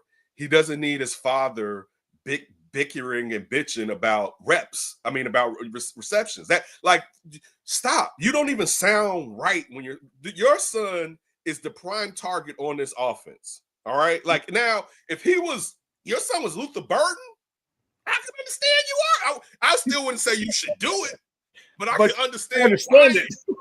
I can be like, man, I kind of be a little hot too, you know what I'm saying? But also I would say he's a rookie. Like, I still wouldn't do it. He's a rookie. Like, let me see as my son progresses if they just playing him or not. But for me, it makes no sense for dude to be causing frustration. Like, why are you causing frustration in a room full of grown-ass men as a grown-ass man? That doesn't seem like a grown-ass man to me. Like, I'm over here. Like, one thing, okay, I've never, you and I, right? I've never been someplace and been like, yeah, you know, Shawn, something. And I mean, I'm not that person, and I don't think you've been like that to me because I'm a grown-ass man. Like, if I don't like something, I'll tell you, hey, Shawn, something. Like, we've had times it was like, Shawn, I don't think something. Here, something like that. That's grown man shit. Let your son be a grown man. Your son, look, only talked to Rome maybe twice, right? Seems like a great kid. Right? Seems like you did a good job on raising that young man, right? Let him be the grown man that you raised him to be. All right. Like, if he catches the ball consistently, and I'm a pro Rome guy, he's going to be a star within the NFL with this quarterback, probably. You know, like, we already, dog, you know who should be mad as hell and has gotten better? DJ Moore. DJ Moore. Like, I'm like, if I was DJ Moore's dad, hey, DJ Moore is grown, I'd be like, y'all playing with my son's face, right? You know, like, I know he got paid, but still, my boy needs his numbers. You know what I'm saying? We're trying to make Let him earn his keep. Let him earn his keep. Right. But like you like, how is it, dog, that I'm giving you, it's like you're the king, I'm giving you all the riches, or I'm giving the prince all the riches, and you still telling me I'm not giving him enough. They're taxing the fuck out of us. What are you talking about? Like, he's getting so many targets. He's getting them up. So he has an off-target game. One, if the opposing team is watching tape, who the hell are you going to double up or shift coverage towards majority of the time, particularly when this young quarterback is locked into him, even in double or triple coverage, throwing him the ball? There's going to be games where he's going to be shut out because he's the head guy. And part of this process is, of course, Caleb grows, but of course, then you're going to have to see where Rome takes his game to another level and be like, all right, guys is going to bracket me. I gotta learn. See, Rome does, like, for instance, that TD pass that Caleb threw to Rome was open for a whole second and a half before Caleb finally looked up and saw him. That when he came right off the edge and just sat right there in the end zone right there behind the line, he was there for like a second. You know what I'm saying? It was like, yo, shorty. That's bad, but it's good. Yes, exactly. Like, he does. Because one, that means that Caleb isn't locked in all the time, but Caleb has to widen. Like, I'm teaching my son how to drive, right? He's learning to drive, right? And the thing that I'm telling him is, listen, you are not looking right here at the car that's in front of you. You're looking down the block at the light that's coming up. You're looking for flashing lights. Your periphery, you're looking if something's coming in. You're looking behind a car, in between cars. So you see at the bottom of a car, the color change, like someone's walking through. You're seeing all of this, and that's what Caleb has to take all of this in. And this is not a Caleb thing. This is with most young quarterbacks why they get half a field half the time, because it's like, instead of you having to work over all of this, I'm going to shorten it. So all you have to do is work on this and we'll grow it out. But like that, to me, getting back to the point, no, Rome dad, and I mean, needs to shut the fuck up. Like, that's just like, again, and this would be someone can take advantage of me on this. I'm not a social media person. I guess if someone was doing something terribly wrong, maybe I defend myself. But like, I didn't grow up with that shit. Like, my shit was like, you had to see somebody. You know what I'm saying? Like, it was like, yeah. And then look, there are times you be like, man, when I see him, I gotta stand on business, basically. Or if you didn't, motherfuckers would be like, yeah, that motherfucker didn't say shit. He ain't do nothing. Like, that's the world that we grew up in. So like, the Twitter finger shit to me is like, you ain't really about nothing when you doing shit like that. Now, I understand. Let's put it like this: if he had 1 or 2 tweets over since Rome has been a Bear, I'd be like, cool, whatever. You know what I'm saying? I'd be like, he says something, he wants that, fine. But when you consistently talking shit, like, do you want your son to be here? Like, why are you making this shit motherfucking more difficult when it's not necessary? Yeah. It's about you're drawing attention to yourself. That's and it. That part. And my hat goes off to Rome the way he handled it. He's like, my dad's his own man. I'm my own man. His thoughts are his thoughts. My thoughts are my thoughts. And I'm like, it's a great way to handle it. But the question should have been, are your thoughts the same as your thoughts? That would have been the best question. Right, that would have been the next question. That's what, when they should have asked him, the follow-up should have been, is it similar in thoughts? And also, have you talked about it and what did you say? And then Rome could have said, well, I don't want to talk about it. That would have been fine. But you do need to find out, regardless, has Rome agreed with this? Is this something to do with what they're saying in the background with each other? Now, and some of it, it wouldn't be bad if Rome is like, give me the ball more. Every receiver wants the ball more. Even they want to be the only one to throw the ball to. Yeah, like it's nothing wrong with that. You know what I'm saying? But it's just unnecessary. Like, the fact that it has to be brought up. I do like what Cornelius is saying, until it affects Rome's that is it is a non-issue, but it's just one of those things that doesn't have to fucking come up. You know what I'm saying? Like, it's just it's unnecessary. First of all, your son is signed to a rookie contract. He ain't going nowhere. You know what I'm saying? Like, so you're making this is like your son is gonna get married, right? You kind of don't like her, but guess what? He's told you, I love her, I'm marrying her. And then all you do is spend time talking down to the girl. You're wasting your time. You may as well just be like, you know what? If she is wrong, hopefully he sees it. Or, you know what? Some of this is just me because my preference, I would like him to be with a woman that's like this. He likes a woman like that. What works for him may not work for you. But that's also why you let your kids be grown. Like, that to me, like, my dad let me be grown. You know what I'm saying? Like, there were times where he told me afterwards, like, yeah, kind of happy you did that because I didn't want you to do that. And I was like, you could have said something, but he was like, I didn't want to influence which way you were going to go because you're an adult. So he let me be grown. And that's what you're supposed to do. If you think you did a good job, that's the fuck you're supposed to do. Yeah. Yeah. So it's a big issue, a big non-issue, you know, and like I said, I love the way Rome handled it. I wish he would have handled that jump ball, that jump ball in the end zone better than like he did his dad. I was so pissed. I tweeted, like, Rome has no dog in him whatsoever. Like, fight off that line, go get that. Why? And I was complaining, Ken. I was complaining the last 2 weeks. Why do they not just go? You know, Rome is 6'3". Mm-hmm. Has a 39-inch vertical. I checked it out. I checked it online last week. 39-inch vertical. You got a 5'10", 5'11", 6-foot corner. Throw that joker up. Throw that joker up. All right, throw it to the back pylon, or just throw a nice little like a line drive where he's got to jump up and go get it. I just out jump him. Why aren't they doing that? You got Colson Loveland, 6'4". You got Cole Kmet, 6'5". Why aren't you isolating somebody? And my guy's bigger than your guy. No diddy. All right, my guy's just bigger, stronger, faster. That's it. No, it's not about the X's and O's. Sometimes about the Jimmys and the Joes. My guy is not, he's going to box you out. Your quarterback does have to throw that way too, though. You got a kid right now who he can layer, but he also likes to rocket that bad boy. You know what I'm saying? His problem? Ben's got to talk to him about it. But Shawn, most guys aren't perfect, and it takes. They can be good. Like look at Josh Allen, right? Like Josh Allen is a perfect example of this. I'm not even talking about the interceptions. Josh Allen was a cannon guy, and now you see him doing. He still is a cannon guy, but you see him more often now at times using what you're saying. Throw the ball up, give the guy a chance. Caleb has to grow out of the habits that he developed at SC. You know what I'm saying? And also think about that last year at SC, he wasn't playing with nobody. You know what I'm saying? Like, he did not have the receivers. Yeah, so you're talking now.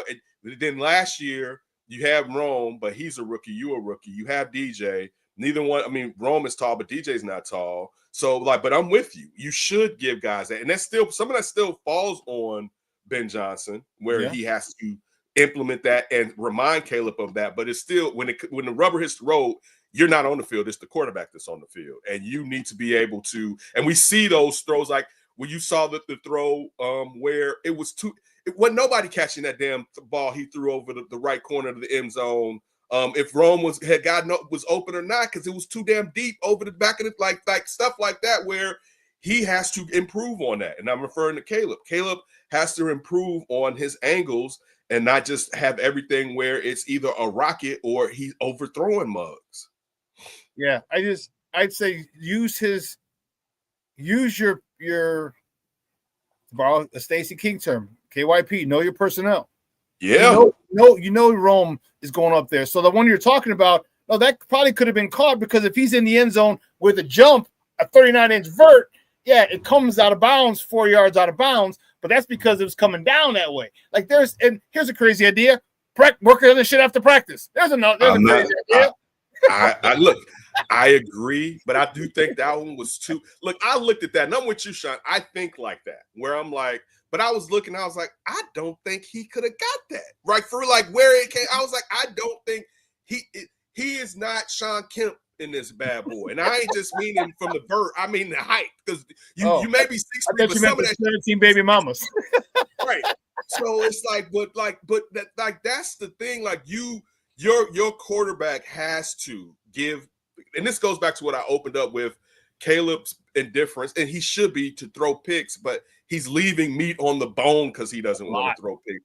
So he is a big time right now, and you see anticipatory throws, but not as many. He is a see the guy open type guy, because, and this is the thing, when you have a rocket of an arm, I can wait a tick slower because I can get it there, right? And so I don't have not just a rocket arm, but a really quick release. Right. I'm not Kurt Warner, and it's like, okay, I need to play indoors and I need to anticipate and get the ball ahead. Or even like Tua Tagovailoa would be a modern day type of quarterback, where Tua has a good release, but Tua really has to get the ball out early because he does not have a cannon, right? So because Caleb has, which like you said, a great release and a strong ass arm, he's holding the ball and he's trying to rocket everything. I see Canary says it. He needs to put air. He needs, I don't want to say underthrow where the ball is where the DB is going, but you need to be hitting outside shoulders and give your guy a chance to come back and get the ball, because 9 out of the 10, the defender shouldn't have the chance to see the ball anyway. It should be your guy turning around knowing, okay, waiting, of course, to put your hands up so the DB doesn't put his hands up before, waiting, I got him, right, that you have. But again, also, this is growth. Like, we get last year out of there. Last year doesn't count, and USC hurt him. Like, this is the truth of the matter. He has to keep some of this shit, but some of this shit, for him to be great, if he's gonna be a great quarterback, he cannot remain like this. Like, that's just the truth of the matter. You have to play within structure and then be Superman. Like, oh, you thought I'm gonna take these glasses off, pull this out, you know what I'm saying? But he has to. Exactly. If he does that, man, it's gonna be so sweet here, man. What I'm seeing though, Ken, is that last week that was structure. All right, Calvin guy comes across, picks up the blitz, he rifles that one over the fucking linebacker in between 4 guys, because that one safety's coming from the other side for Colston Loveland.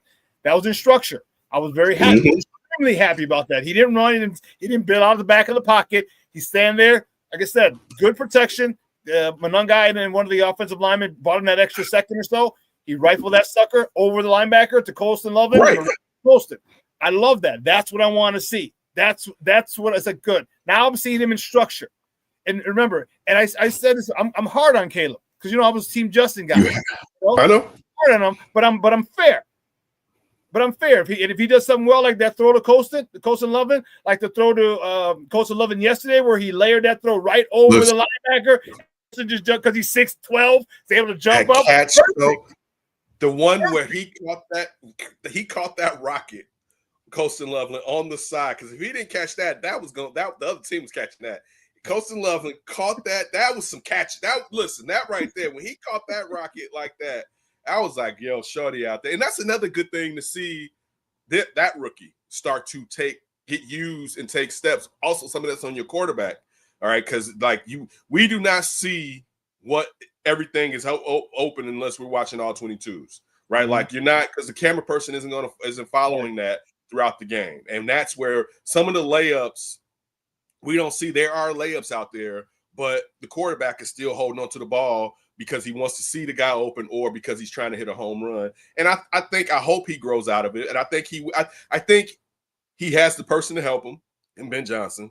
I know he has the person to help him in Ben Johnson. Right. I know that. I've been pro Ben Johnson for years. I'm not going to get off that bus.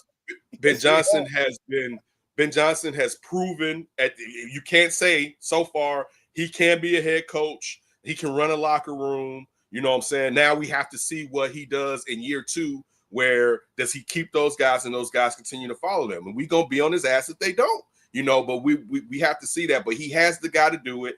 And I think he wants to be great. I mean, you're right, Buka. That's what I was saying. It took him 3 years, if not more, before he started to do that. And remember, they wanted him out of Buffalo. They were trying to run him out of Buffalo when he first got the first 2 seasons. They're like, get rid of this guy. He's a bust. Right. No, it take those. Some guys will come in right away and do it, and they'll be great forever. Some guys will come in right away and do it, and their sophomore year won't be as good, i.e. CJ Stroud, all right, i.e. Jaden Daniels. And it's not a knock on them. It was people have tape on you, and partially this is your coordinators. They need to help you take your game to another level. All right. And you need to do what you need to do to take your game to another level. And we'll see as time goes on, do they get back on the path that it seemed like they were on during their rookie season? But most quarterbacks just aren't great. Look, Peyton Manning led through a record amount of interceptions his rookie season. Yep. You know what I'm saying? When you it's going to take time. But the thing is this, you winning through this shit. That's the part where it's like, whoa, hold on a second now. And imagine it once all this shit gets cleaned up. And that's why I said I'm harsh on Caleb, but I also say, hey, once this gets cleaned up, this kid is gonna take us to a Super Bowl. He can take us to a Super Bowl because of all the things, all the intangibles that he has. And once he plays this structure, and for me, it was like, dude, just if he can Tom Brady some shit. And by that I mean we've seen Tom Brady go down and score on an opening drive and not throw a ball more than 8 yards. 8 yards, curl, slant, hitch, curl, slant, hitch, out, boom, boom, boom.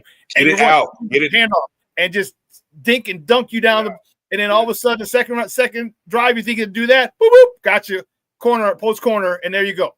If he's patient enough, and that's a big thing with young players. The instant gratification that a lot of youngsters and us as well. We've been there. When we were younger.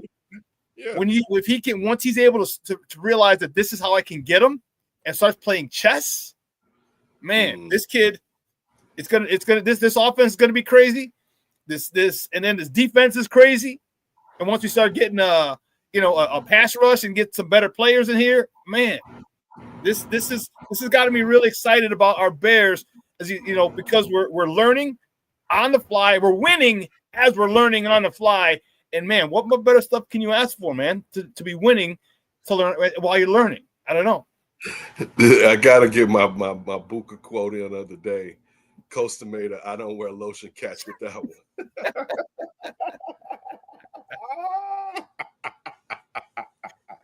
I love it. And Black Diamond is right. They will. Dog, I know some of these people are young. Some of these people don't know. And I was a shorty when the Bears won the Super Bowl. I mean, like a shorty.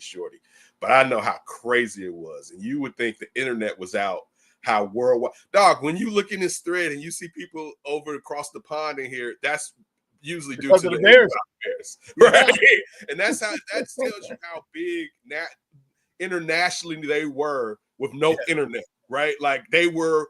You didn't see like the super fans. Think about it. SNL is in New York, right?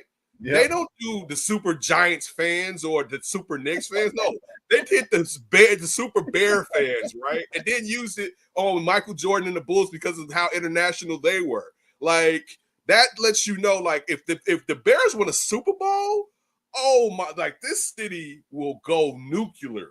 If the Bears, let alone, don't let it be where they got some offense, a great head coach in general, but an offensive head coach and a great quarterback, like. People don't understand. It's funny. I'm happy they did it yesterday because I was like, man, this was prior to them showing the illustration at the game. I was like, so is this kid trying to be Jim McMahon? Speaking of Jackson Dart, I was like, is that what this is going to be about or whatever? And then they said they went to the same high school or whatever. Yeah. And it's just, and you think about like what Jim McMahon, if he stayed healthy nationally, I mean, one, he was big nationally in general, but if he stayed healthy, oh my goodness, it would have been crazy as far as people forget, bro. Jim McMahon broke all kinds of records at BYU. Dude, he was like people don't know. Like, dude, listen, it's funny you say that because I was watching BYU play this weekend, and I remember they were like, "Well, BYU can't come back and score two touchdowns with this offense." And I was like, "Damn, that's sad for BYU because people forget BYU was a school where they put that bad boy up." You know what I'm saying? Like, man, Robbie Bosco, Steve Young, dude, they're throwing that ball all over the field. So it's like that. So that moment is blowing it. Dude, it'd be great. And again, this isn't just of course some of this is pie in the sky. But dog, you got an uber talented quarterback and you got the makings of an uber talented offensive-minded head coach who seems like he can run a team. That's something we usually don't have here. You know what I'm saying? Like not both of them. You know what I'm saying? Like that. Yeah, both. We never had the offensive coach. Never. What offensive coach do we have? Never. No, never. And now we got both. We got both of them. Yeah, was a special teams coach. Yeah, dude, both of them. Both at the same time. Right at the same time. At the same damn time. Exactly. Like what? Like, dude, if this works out, this is gonna be fun. Like, if this works out, man, the shit talk. All right, if people think Chicago talks shit now, oh my goodness, watch out for the shit talk you will be receiving. This is gonna This will rival the '90s when you couldn't say Jack spit to us because of old boy Mike. Nothing. We won this amount of games. Yeah, nice, cute. You won 50 games. It's cute. Right. Nothing. You won 50 games in that first 55. It's cute. Dude. Dog, you used to go out of state with your chest out so crazy back in those days. Like, my Holy Cross people hated me because they're the Boston Celtics. I'm like, they play there the same 6 teams. Get the fuck out of here. 6 teams in the league. Get out of here. This is Mike. Hey, people retire without rings. Charles, Patrick, you know what I'm saying? All these mugs retire without rings because of Mike. Carl Molester Malone. A lot of guys. Malone, Stockton. Yes, a lot of. I mean, dog, look, it's still like when I hear people, and I say this, my last thing. When I hear people use that against Barkley, like, man, you ain't got no rings. And I'll be like, do you know that Michael Jordan took that minister? Like, it wasn't like he didn't try. Like, look, Charles Barkley had probably of the years that Jordan faced someone in the finals, Charles Barkley probably played the best as far as where he took his game. I say Barkley and Shawn Kemp after that because people forget Shawn Kemp was killing during that when Jordan first came back. Like Shawn Kemp, Rodman could not do nothing with Shawn Kemp. That was peak. That was the peak. After that, Shawn Kemp lost his freaking mind. But that was the zenith of his career where he put everything together at that point. But Barkley was scoring 40 with Mike, right? Like it was Barkley gave everything. MVP, league MVP, tit for tat. He ran up against you can't diss him. Where, for instance, and again, the Knicks could have put more around Patrick Ewing, but Patrick Ewing didn't rise to the level that Barkley rose to face Mike. Barkley got on the level. His team just couldn't help him to get it across the you know what I'm saying, the threshold. But like, so when people say that, I'm like, you don't understand the context of shit, because Barkley was that motherfucker. Don't ever get it twisted on that guy and what he could do at 6'4", rebounding out of the world, dunking on everybody, shooting threes, bringing like it was in the 80s. This dude was doing this in the 80s. What people do now was common, having a big that can handle the ball. Like, this dude was doing this back when it was like, what? How the hell is this chubby dude able to pull this off? Man, and beat your ass and be ready to beat your ass on top of it, right? Like, and then Peter realized that he when he got to that, then he changed it because he was chubby. That's why they called him raw amount of rebound. He was chubby. He was just stupid athletic. And then that's when he started eating healthy, and he got trim. And then he went to the Suns, and that's when they became the league MVP. Yeah, dude, it was that man, dude. And he had that grit, he had that dog in him, and he had that dog. It was no hope. Funny when he was like that one of the camps they went to, and he said, I forgot who he was talking to. He goes, they were in college. He's like, I think I finally found someone better than me. Yeah, he's talking about He talked to his mother about Jordan, and he was like, "Hey, look, it's not look." Oscar Robinson used to be like, because Oscar Robinson a hater anyway. Shout out to the Big O, but he used to be like, Barkley, the best player in the league. If you look at field goal percentage, so it wasn't crazy for Barkley to be like, I'm the best player. It was not far fetched for him. He wasn't a two-way player, but he could block shots down low. He could block shots at 6'4" because his vert was nuts or whatever. Yes. But the fact that he was that good and people like take shots at him is like, dude, you do not know. Like, in all fairness to me, until now, like if you count Tim Duncan as a power forward, which again, how do you have twin towers if they're both not centers? If you have a regular power forward and a regular center, they don't call them twin towers. You have to have two guys that are centers, all right, to have twin towers. Remember with Chandler and Curry, where it was the baby twin towers, when they separated, what position did they go play? They both went to play center. All right. So, for instance, the Knicks used to have twin towers with Patrick Ewing and former Bull Bill Cartwright. What position after they separated did they go play? All right, center. What did his own coach Greg Popovich say? He's a center, right? They just set it up so that he would be playing opposing teams' fours. What they did, but what did he play in college? To Lauren Woods came to Wake Forest, center. All right, but again, I'm not. This is the old argument. But the point that I was making was until like you could say Duncan, I would say okay, he's better than Barkley. I did not have Karl Malone better than Charles Barkley. Malone, like he was not better than Charles Barkley. He was healthier. All right, he had John Stockton giving him the damn ball all the time, right? But he was not better than Charles. Like Charles Barkley was the man, the man. Yeah. I'll step off my Barkley post now. I'll step down. Hey, Ken, great stuff, man. I appreciate it. Let everybody know where they can find you online. That Davis. Also, check me out and Alex Shapiro on the Windy City podcast, Talking Bears. Go watch that. Get some clicks. Ask some questions. Hey, Patty. Shout out to everybody on here. Buka, you crazy with the grass comment. Everybody, man, be safe, y'all. And I will see you guys in the future, man. I'll holler at you. Shawn, be safe, man. Tell your mom, say it. Will do. All right, man. We'll talk soon. Thanks. Hey, don't forget, I got some watch parties coming up. You got to make one. Okay, I'll make one. All right, bet. Guys, don't forget, we got a watch party coming up Sunday. Don't forget, Sports Zone Chicago swag is up. If you need it, take a picture of your phone with your phone right there. Scan me. It'll take you right to sportzonechicago.com. Check out the website. We got tons and tons of swag, all kinds of great stuff.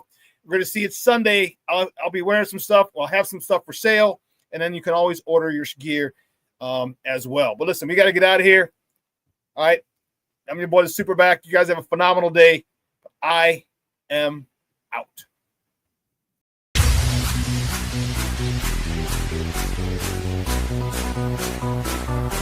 Come on, race the race.